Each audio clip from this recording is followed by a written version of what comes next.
Ga ano kan dugo, Miman? Ha? Naglutab kan dugo? Me?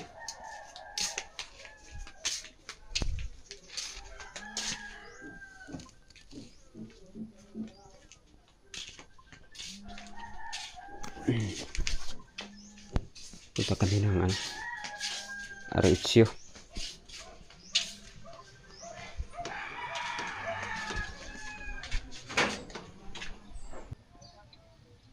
Ano yung ano mo? Yung sa kay Manay dalhin?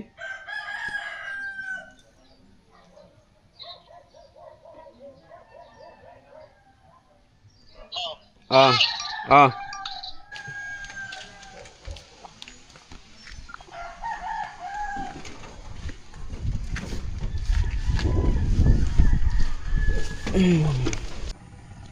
Dito na kami sa bandang lugar na ng Quezon, Saipong. Andito daw yung medical mission, kaya pupunta namin doon sa plaza. Andito daw yung doktor. Pupunta namin ni Lemon Sing.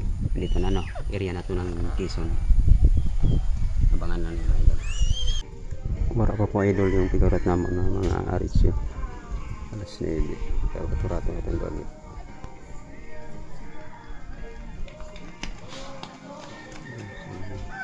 Dos pa paranto. Pabiga kami.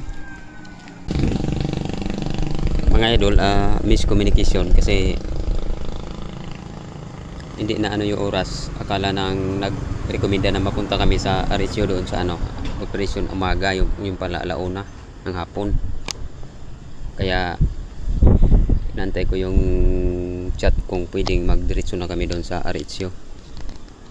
Kasi nandun pa man yung doktor sa opisina. Baka pwede kami magdiretso na lang doon. Diretso na lang kami doon para hindi na kami babalik sa bahay. Kasi kung makaparibod kami, alauna na kami makabalik na naman. Kasi alauna yung schedule. Alas 2, ganun. Kasi natural unahon yung sa kanilang unahon yung kanilang mga taga dyan. Abangan na natin yung reply kasi di pa nag-reply kasi gaano pa gachat pa na yung doktor ng akong kausap ko yung doktor.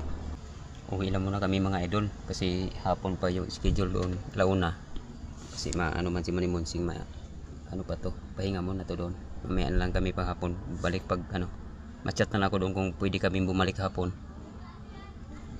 para kasi pa lang alas 9 pa lang, uwi na muna kami alas 10 pa lang.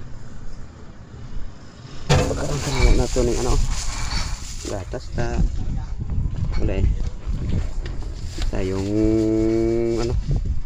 uwi na muna kami mga idol kasi sobrang init panahon maantay kami maghapon doon kaya pa-relax ko muna to si Manny Monsing sa kanila. Uwi muna kami, update na lang ko kayo mga idol kung ano yung mangyari mamayang hapon, basta i-update ko na lang. Banaban pag mag-chat sa ako, kapitun ta ka sana? Ha? Kapitun ta ka sana ba naman? Tama po ako kumadagos. Kaya nga kang una dyan ha?